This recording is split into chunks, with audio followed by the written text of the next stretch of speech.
हाय दोस्तों and welcome to knowledge channel.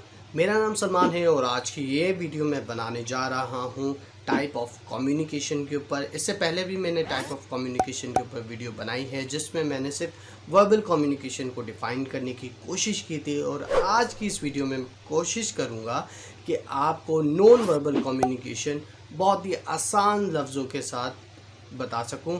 तो please इस वीडियो को एंड तक देखें, और मज़ीद ये वीडियो मेरी कम्युनिकेशन प्लेलिस्ट सीरीज़ वीडियो में से एक है जिसका लिंक मैं आपको डिस्क्रिप्शन में दूंगा, आप जाके वो वीडियोस देख सकते हैं। तो आइए अपनी वीडियो की तरफ बढ़ते हैं।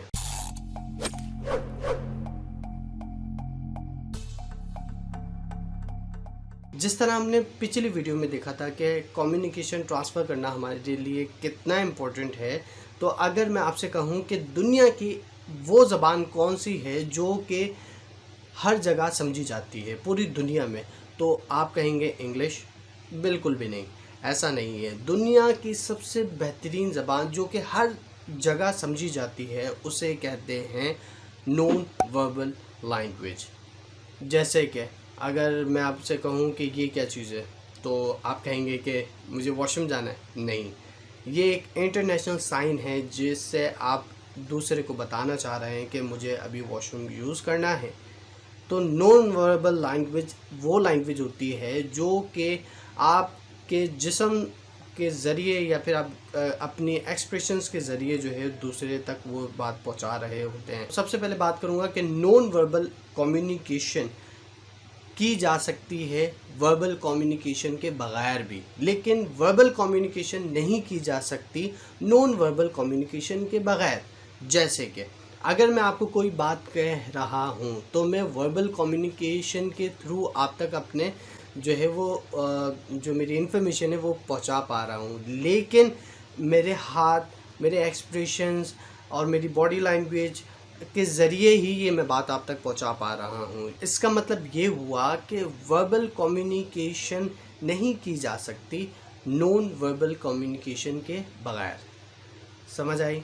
अब इसका इन्वर्स ले लें कि नॉन वर्बल कम्युनिकेशन की जा सकती है वर्बल कम्युनिकेशन के बगैर। मिसाल के तौर पर मैं ऐसे हाथ हिला रहा हूँ, आप बोलेंगे ये बंदा पागल हो गया, लेकिन आप तक मैसेज क्या पहुंच रहा है कि ये वे में हाथ हिलाया जा रहा है, बंदा इसको समझ नहीं आ रहा है कि क्या कर रहा है। तो मैसेज तो आप तक पहुंच रहा है, लेकिन मैं अपनी कोई ज़बान नहीं हिला रहा। अब मैं बात करूंगा कि नॉन वर्बल कम्युनिकेशन किस किस तरीके से ट्रांसफ़र की जा सकती है। अगर मैं कम्युनिकेशन का एक पूरा चार्ट बनाऊं तो मेरे पास 3 चीज़ें आएंगी। सबसे पहले आएगी बॉडी लैंग्वेज, उसके बाद आएगी वॉइस टोन, और तीसरे नंबर पे आएंगे वर्ड्स। तो अगर आप देखें, खुलासा करें, इस चार्ट को गौर से समझें, तो 50% मेरे पास है बॉडी लैंग्वेज। जब तक मैं अपने हाथ नहीं हिला रहा, अपने जिस्म को नहीं हिला रहा, अपने एक्सप्रेशंस नहीं दे रहा, तब तक आपको मेरी बात नहीं समझ आ रही। अगर मैं आपको बोलूं मेरी बात समझे, अगर मैं आपको बोलूं मेरी बात समझे, जिस तरह आमिर खान का एक डायलॉग था कि क्या कर रही है बे, क्या कर रहा है, तो इसी तरीके से जो है वो बॉडी लैंग्वेज जो है 50% तक जो है वो रोल प्ले करती है इंफॉर्मेशन ट्रांसफॉर्मेशन का। और दूसरे नंबर पे है वॉइस टोन। आप अगर ये समझते हैं कि चिल्ला के बात करने से जो है आपकी इन्फॉर्मेशन पहुंच रही है, तो आप गलत हैं। अगर आप ये सोच रहे हैं कि आपकी इन्फॉर्मेशन बहुत ही हल्के हल्के बात करने से पहुंच रही है, तो भी आप गलत हैं। आपकी वॉइस टोन इतनी होनी चाहिए कि जिसको आप अपना इन्फॉर्मेशन या अपनी बात कहना चाह रहे हैं वो बंदा आपकी बात सुन ले और उसके ऊपर जो है अपना सर हिला दे, या फिर जो है वो कंफर्मेशन दे दे कि हाँ मैंने आपकी बात सुन ली है। सही है। तीसरे नंबर पे आते हैं वर्ड। वर्ड जो है 10% आपका रोल प्ले करते हैं पूरी कम्युनिकेशन के अंदर। तो आप खुद समझें कि 40% तक तो वॉइस टोन आपका प्ले कर रही है, 50% बॉडी लैंग्वेज, तो सिर्फ 10% आपके लफ्ज़ होते हैं जो कि दूसरे को जो है अपनी तरफ राग़िब करते हैं। अब इसमें मुसलसल टाइप्स होती हैं, जिसमें सबसे पहली टाइप से कैनेसिक्स, जो कि वर्ड निकला है कैनेसिस से, जिसका मतलब होता है बॉडी लैंग्वेज। बॉडी लैंग्वेज सबसे अहम पार्ट आपके जिस्म में, या फिर मेन फीचर आपके जिस्म के अंदर, जो कि एक बहुत ही अहम रोल प्ले करता है आपकी इन्फॉर्मेशन को आगे पहुंचाने में। दूसरे नंबर पे आता है प्रोक्सिमिक्स। प्रोक्सिमिक्स का मतलब होता है स्पेस लैंग्वेज, यानी कि अगर मैं आपसे बोलूं कि आपके सामने एक लड़की खड़ी है, आप जाके उसके करीब जाके उसके कान में कोई बात कहो, तो आप कर सकते हो, नहीं करोगे। आपको पता है अगर आप उसके करीब जाओगे वो आपको थप्पड़ मार देगी कि आप इतना उसके करीब क्यों गए। तो इसका मतलब क्या हो गया, इसका मतलब यही हो गया कि जो कोई भी इंसान होता है उसकी एक स्पेस होती है, सर्टेन स्पेस होती है जिसके अंदर वो दूसरे को अलाउ करता है आना। अब मैं अपनी जो है अपनी माँ के पास जा के उसके हाथ चूम सकता हूँ, उसको जो है वो उससे प्यार कर सकता हूँ अपनी माँ से, लेकिन मैं किसी दूसरे की माँ के पास नहीं जा सकता। समझ रहे हैं आप मेरी बात? यानी कि वो स्पेस आप जो है वो कुछ लोगों को ही अलाउ करते हैं जो कि आपके रिलेटिव्स होते हैं। हर किसी को वो स्पेस आप अलाउ नहीं करते, ठीक है। अब और तीसरे नंबर पे आता है फेशियल एक्सप्रेशंस, जो कि मैं पहले भी बता चुका हूँ कि फेशियल एक्सप्रेशंस के ही थ्रू आप जो है दूसरे तक अपनी बात पहुंचाते हैं। आपके फेस एक्सप्रेशन से लोगों को पता चल रहा होता है कि आप क्या सोच रहे हैं, या फिर आप क्या कहने वाले हैं, या फिर आपको गुस्सा आ रहा है, या फिर आपको प्यार आ रहा है किसी चीज़ के ऊपर।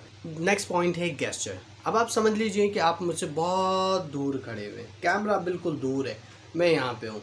अब आप ये सोचेंगे कि यार अगर मैं दूर से हाथ हिला रहा हूँ तो आप क्या समझेंगे कि यार मैं आपकी तरफ हाथ हिला रहा हूँ। बाद में अगर आप मेरे करीब आएंगे तो मैं बोलूँगा नहीं, मैं आपको हाथ नहीं हिला रहा था, मैं दूसरे को हाथ हिला रहा था। तो गेस्चर्स यानी कि आप मूवमेंट ऑफ योर बॉडी जो है वो बहुत इम्पोर्टेंट रोल प्ले करती है नॉन वर्बल लैंग्वेज के अंदर। Last but not the least, eye contact. Eye contact सबसे बेहतरीन पार्ट है कि आप किसी को किस तरीके से जो है अपने जो है वो इशारों पे नचा सकते हैं, वो है आई कांटेक्ट। जब तक मैं आपसे आई कांटेक्ट नहीं करूँगा तो इसका मतलब ये है कि मैं आपको अटेंशन नहीं दे रहा।